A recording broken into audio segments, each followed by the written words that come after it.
Pernah kepikiran nggak kalau public speaking itu bukan cuma soal ngalahin rasa takut, tapi justru sebuah superpower yang bisa kita kuasai?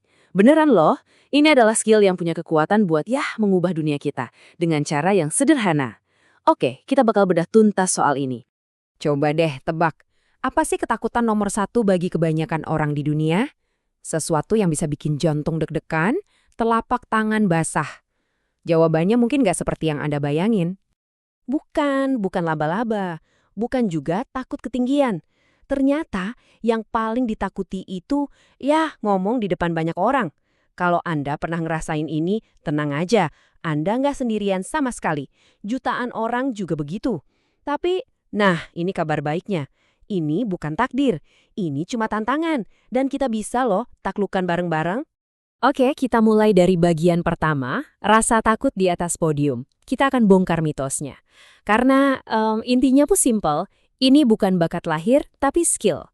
Dan namanya skill ya pasti bisa dipelajari, bisa diasah sampai jago. Lanjut ke bagian kedua, sekarang kita coba ubah cara pandang kita ya.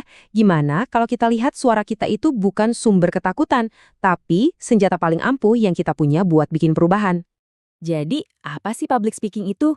Sebenarnya ini lebih dari sekedar ngomong, ini tuh seni sekaligus ilmu. Seni buat ngebungkus ide kita, dan ilmu buat nyampein ide itu secara efektif. Entah tujuannya buat ngasih info, ngebujuk, ngajarin, atau bahkan ngehibur orang. Dan kenapa ini penting banget buat dikuasai? Manfaatnya tuh nyata banget. Percaya diri Anda bakal naik. Kemampuan riset jadi lebih tajam. Cara berpikir logis juga makin kuat. Dan yang paling keren, Anda jadi punya suara buat memperjuangkan hal-hal yang emang penting buat Anda.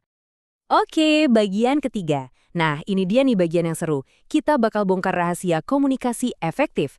Ada satu formula, aturan emas, yang bakal ngubah cara kita mandang soal ngomong di depan umum. Coba, pernah kepikiran nggak pas kita lagi ngomong nih, antara kata-kata yang kita pilih, nada suara kita, sama gerak-gerik badan kita, mana sih yang paling nancep di kepala audiens? Siap-siap kaget ya sama jawabannya. Jadi ada seorang profesor namanya Albert Mehrabian. Nah, beliau ini melakukan sebuah riset yang fundamental banget. Dia memecah komunikasi, terutama pas kita nyampain perasaan atau sikap, jadi 3 elemen kunci. Dan hasilnya benar-benar ngubah cara kita semua ngelihat presentasi yang efektif. Dan ini dia hasilnya. Coba lihat angka-angka ini. Gila kan? Kata-kata yang kita ucapin itu ternyata cuma nyumbang 7%. Sisanya 38% itu dari nada suara, dan yang paling gede 55% itu dari bahasa tubuh. Jadi intinya apa? Gimana cara kita ngomong itu jauh-jauh lebih penting daripada apa yang kita omongin. Nah, karena sekarang kita udah tahu bagian mana yang paling ngaruh, ya udah, kita fokus ke sana aja. Yuk, kita bedah 2 potongan kue terbesar ini, suara kita dan bahasa tubuh kita.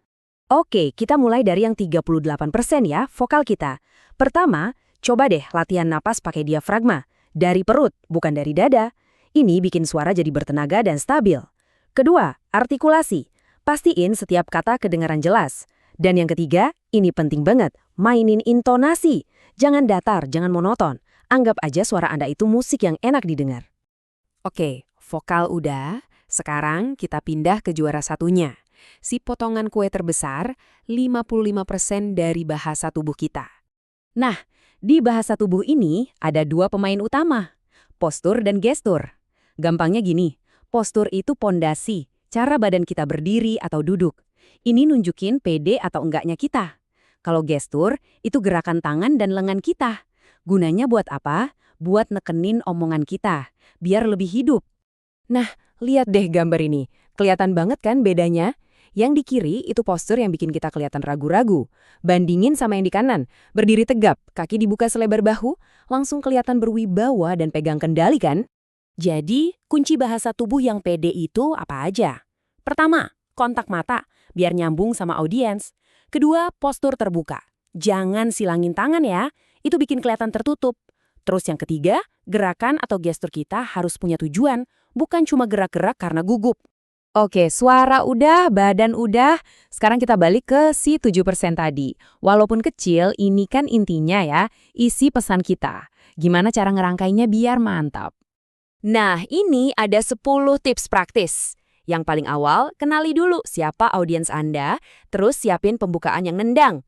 Pas ngomong, jangan lupa mainin volume dan kecepatan suara, ajak mereka interaksi. Dan ini penting nih, kalau ada salah-salah dikit, jangan minta maaf. Lanjut aja dengan pede. Terakhir, pastiin Anda punya penutup yang jelas dan bikin orang ingat. Kutipan ini keren banget ya. Bener banget. Kalau diucapkan dengan cara yang tepat, dengan teknik yang benar, kata-kata itu bisa jadi jauh lebih kuat daripada tulisan. Bisa ngasih info, bisa ngebujuk, dan bisa ngasih inspirasi. Jadi, intisari dari semua ini apa? Gini, percaya diri itu bukan soal bakat. Sama sekali bukan. Percaya diri itu soal persiapan. Makin sering Anda latihan, makin dalam Anda paham materinya, makin siap Anda. Iya, rasa pede itu bakal datang sendiri, secara alami. Oke, kita udah bongkar rasa takutnya, kita udah punya alat-alatnya. Sekarang, bagian terakhir, pertanyaannya adalah, semua ini buat apa? Anda sekarang nggak cuma tahu rahasianya, tapi Anda juga udah pegang peta buat ke sana.